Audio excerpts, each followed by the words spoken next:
tools para sa front shock. Kakaibang martilyo gamit sa mga oil seal. Share ko lang ito, pamukpok. 48mm.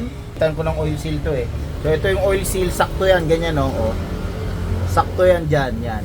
So pag pinukpok mo na ganon, ganyan. Yan, ganyan. So ganyan siya. Yan, ha, ganyan. Tapos ipupukpok mo na ganon. Papasok yung oil seal na ito. So hindi mo na kailangan pukpukin ng flat screw kasi yung flat screw nakakasira.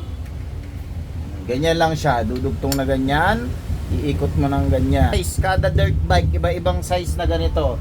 So yan, ganyan. Saktong-sakto yan sa paikot. So hindi madadamage yung oil seal mo. Yan. And meron din ibang mga sizes kagaya nito, 50mm. 50mm yan. Ito naman para sa dust seal. Yung sample na dust seal, sakto yan lapat dito sa 50mm. Di ba? So hindi siya madadamage, walang pukpok na mangyayari. Ito yung pupukpok dito. Yan, ito yung dust seal, yan yung dust seal, o ganyan siya.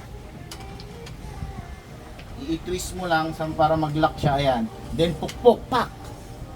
Pak, pak, pak. Yan, walang pukpok na ginawa. Dahil dito sa ganitong tools, sa kalukuhan ng tools ng mga foreigner, ito para sa mga inverted na shock. For more dirt bike videos, follow ka na dyan sa baba.